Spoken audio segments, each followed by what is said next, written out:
seat.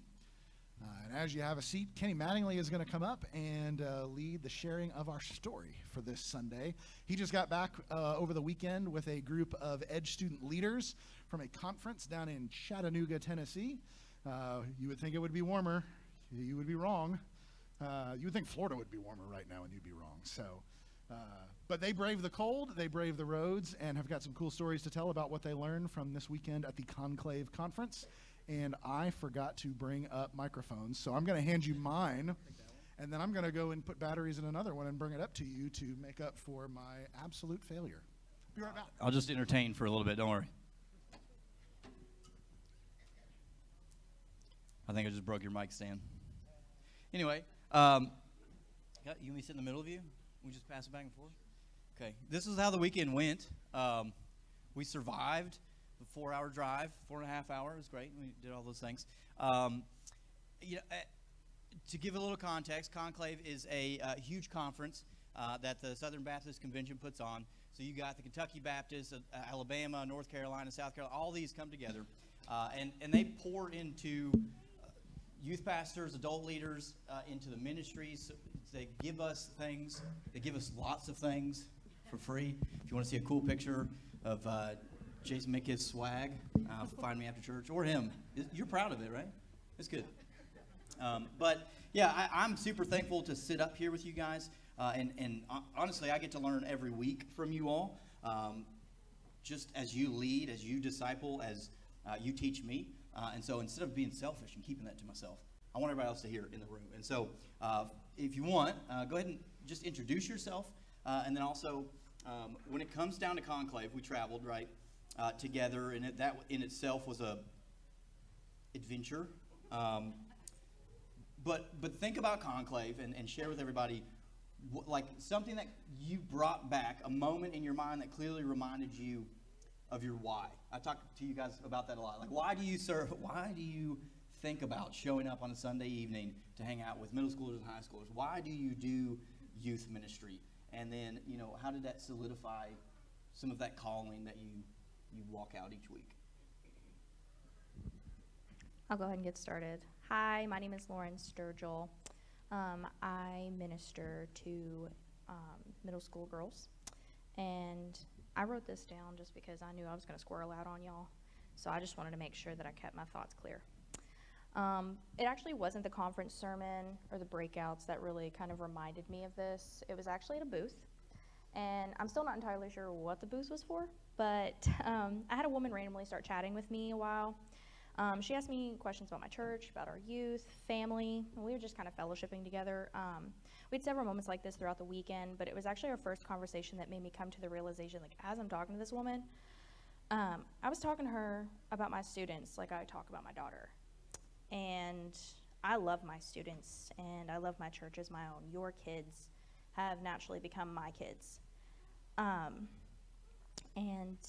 Starting ministry originally came from a place of desire for spiritual community, spousal connection, because my husband started this first, and then just a break from the challenges of motherhood. But looking back now, and especially from this weekend, I can see where God used my gift to mother well in raising up disciples, and I've just been blessed in the process, and that was just a really good reminder this weekend. I can go next. I'm TJ Vogt. I've been serving with our Edge students forever, for a long time. And I was actually, one of the things I was thinking about when Kenny gave the questions just is how long. And I was thinking about, and I know I shared with, I'm gonna pick on Tommy Rowe over there. He was one of the students that I had there. I had an Edge at that time, and now I'm sitting next to him in deacons meetings, and he's got two beautiful kids and all that, and I'm just like, wow, look at how much is going on. And right now I've been serving with the middle school boys for the last 6 years, I think, and it's been. You're only 35. No, I'm not. And it's been awesome watching these students go from that sixth grader that's in a no other way to put it, obnoxious way, to moving into that 8th grade and us having these conversations in small group and going, wow. And then watching these students go into high school and starting D groups that are saying, hey, I want to lead this D group and I'm going to do this. And then seeing them meet before Edge, seeing them meet after church all together and have that commitment. See their parents waiting outside in the lobby for them saying, I'm like, what are you doing? Oh, yeah, he's in D group. I'm waiting for him. And it's been so awesome with that. And then, through Conclave, there's been so much that I learned, not only just the relationships of, the 6 of us in a van ride there, talking, laughing. Like we had Lauren laughing. I think she almost hurt herself because she was laughing so hard. I'm still recovering. With that, and then it's also the aspect of meeting all of these other pastors, and I've shared with Kenny. It's weird for me because I'm sitting at a table with all these people, and they're like, well, what do you do at your church? And I'm caught by saying, well, I'm a volunteer. Like I have a 9 to 5, and and I don't even like, it's just something I do, and I'm encouraged by all of those pastors going, you're not just a volunteer. Like, we love you and we need you. And sitting with other pastors that are like, hey, I know you. You're one of Kenny's guys. And I'm like, yeah. And connecting those dots with them has been really great. My name is Jason Midkiff, and this is my 2nd year serving with the youth. And my main job is just to make relationships and connections with the students, and then I assist Dan with the high school kids, high school boys. And probably the thing that it was reaffirming this weekend to. I was about to say something that TJ said similarly, that people would ask me, oh, I guess you're a youth leader. Where are you the youth pastor at? And I would say, oh, I'm just a volunteer. And they would like almost hit me and say, don't say that. Like, you are one of the most important things about the youth ministry, because without the volunteers, imagine Kenny being back there by himself. I mean, that would not go well. So he needs us, but we, I think I have 4 children. 3 of the 4 are a part of the youth back there, and I know that personally as a dad, the impact I can make on my own children. And so whenever one thing that I heard quite a bit, and one of the speakers talked about, that you never know what kind of impact you're going to make on somebody. It might be years later before you see the fruit of something that you said, or just being present. Like, I don't necessarily have a lot of great things to say, but just being there alone is a big thing for the students. And I've built good relationships with the high school boys, and it's fun, and they know me now, and I talk to them whenever we're outside of church and we hang out, and it's they're friends with my high school son, and it's been awesome to be a part of. And so I think just the impact that you make, you may not see now. It may come later in the future.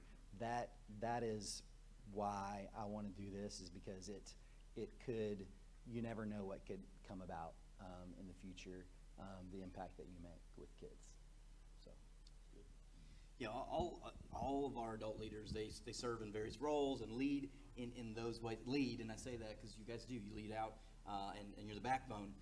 But we always understand that from the flow of our relationship with Christ is how we walk, how we do ministry, how we walk with students, how we point them to Christ. And so, not just Conclave, but Next Gen ministry as well. Like, how has those things helped you just reveal a little bit about your walk with Christ, with how you maybe do or don't go places, and then how's it maybe challenged you to live differently? I'll go ahead. one thing I've been really passionate about over the past several years is missions, and doing those things. And over the past 2 years, I've been able to go on the Gap trip. So here's a plug for Gap. Okay, we'll be going in April, and but over the past 2 years when I've been in Gap, both of those years we took students with us. We took students, middle school students, we had some high school students with us, and some of those students were there with their parents and some of them weren't. And watching them go and lead. And one of the main sessions that we had, Paul Chitwood spoke to us, and he's with the IMB, the International Mission Board. And I wrote in my notes the kind of paraphrase, and yes, my wife has already joked on me because I got like all these notes, and she's like, "Did you really write all of that?" I guess it was an answer to prayer. I don't know. But one of the things he was saying is that with missions, and I kind of paraphrased it to make it my own, was that with missions it starts in Shelbyville and it goes to the end of the world. Is the way that works. And that was something that I really took heart and I wrote down, with that. And then, I also wrote down in one of the breakout sessions that we went through, it was titled Building a Healthy Missions Culture.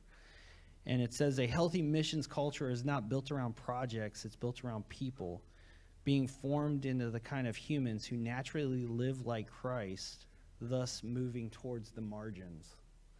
And those are things that I've really, within my guys, and now I have middle school boys, so if you know middle school boys, that can be a challenge to get through. And I've really poured into them it's sometimes those little things that we need to do. It's those little things that we need to do within our community. It's that opening that door for the person. Those little things, and then that's how we can start by sharing God's love to them. Yeah, I would definitely say, I think it helped me see more this weekend of the mission. I have personally like a desire to go on mission trip, and I'm more so in a waiting season right now. And I came in with the intention this weekend of saying, okay, I'm going to be in this waiting season, and I'm going to allow God to equip me in the areas that I need to be equipped in so that I can go out on mission in the way that I need to. And so, I have the recollection that, there's a lot of lost children, older, younger, around the world. They're in dire need of the truth. And Daniel Bright, I'm going to call you out on this one for a second. He's been making me watch a lot of documentaries here recently, and one of them was actually about North Korea. And if you know what's going on in North Korea, there's a lot of lost people out there. And I knew what was happening in North Korea, but for some reason the concentration camps just hit me like a ton of bricks, and it's just been weighing on me really heavily. And I've had a desire to go to Korea for about 3 years now. And I've just been waiting on the right opportunity. And, watching people fellowship and worship this weekend, it actually had me sitting back more in the guilt of the privilege that I have to be able to do that so freely when I have brothers and sisters out there who are hidden from freedom of truth. And but it broke me a little bit inside this weekend, but also gave me a unique gratitude for the blessings and calling that I currently have. So because it stirred up a lot of feelings for me, I'm now facing the challenge of myself, not more so my students, but in how I lead. So I'm a person who likes to take charge when nobody else wants to take charge. I will take charge. It's a blessing and a curse, really. But coming to the realization that I don't need to fix everything. I don't need to take charge. I can lead in partnership with the Spirit, with the church, and in humility. One of the things that I think I took away personally from this weekend was that we, in order for us to lead in the back with the kids, we have to fill ourselves, and that's it. We have to be filled. We have to personally have a close walk with the Lord, and in order to be able to have something to give back there. And so that was just one thing. And then Another thing I was thinking about, I don't know if this addresses a different question, so if it does, I'll just say I already said it. Yeah, just go for it. But I was thinking about the thing that I want kids to be able to see in me and the impact that I'm making, and if they could catch something from me, it's that that to live your life in service of Jesus, because that's what we're here for, part of what we're here for. And so like I try to set that example for my kids, and that we can do a lot of things. We can serve in a lot of ways, and we may be tired and would rather sit at home, but we can go and do things. And it doesn't take a lot. It just takes being present. It just takes being there. And so that was a big thing for me too. Well, before I pray for you all and pray for the adult leaders that aren't up here but are out here sprinkled among you guys, I'm grateful to serve alongside you guys, and even more so, parents, if you're listening, right? It's a blessing to walk with your students, and I think maybe our hopes as like adult leaders in the room, like our hopes is to walk with you well as you disciple your students, and so help us walk well with your students, because discipleship happens at home and in our community, not just here. And so we want to encourage and walk and pray and equip you all as well as we can from our years and years of experience, right? So I kid, but I want to pray for you all. Oh, Can I add one thing? yeah, go ahead. So I didn't know when this opportunity would come up, but you might know the statistic, but there is a statistic, and so share it if you get where I'm going here. Students, the likelihood that they will come to know Christ or keep a strong relationship with the Lord is exponentially higher if they have how many people It's like involved? for every two, it's like 17 to 22%. Statistics are they flexible, but 17 to 22% they'll stay at the church, right? And then for a third, it shoots up to 35 to 40%. Like a third person, Yeah, it and then shoots for a up. fourth person, a fifth, and if there are 5 adults in a teen's life, it's like 87% chance that they will, if they walk away from the faith, as in hey, I'm going to explore my life when I graduate, they will return back to the church because you care. That's the big thing. And so I say that to say, our kids in the back are getting that to some degree, but like, imagine if you're sitting out here right now and you are kind of wondering, could I serve in the back? You can. Like, you don't have to, you just be, like I said a second ago, just being present in the back is huge. And Kenny talked to me about, I remember when Melissa and I sat down with Kenny a year and a half ago about this, just, that was actually like one of the selling points for me was even just being there is a big deal. And so if you're a person that just would like to get involved, come and talk to Kenny, because there's a place for you. Even if you don't think you can lead a group, just being there and serving the pizza and just having dinner with them and hanging out and getting to know kids is huge. And if you need a whole new outfit, you get to go to Oh, yeah. Conclave and get new stuff. So And to add on to that, if you're worried about your time and you think that you don't have enough to give, you would be surprised with what God can do with just a little bit of time. So, it's worth it. all right, well, let me pray for you guys and pray for the rest of our worship. God, thank you. Thank you for leaders. Thank you for servant leaders who challenge me daily to follow Jesus, to reflect Christ, to encourage and equip and walk with the next generation, not to prepare them to go do works, but walk with them as they go and do good works. And so as we listen today to Blake and to the preparation that you have allowed him to hear from you in delivering the word, I pray that we are ready to join Jesus and go outside and make disciples, because tomorrow's coming, and you've called us to walk well with your son. And it's in his name we pray. Amen.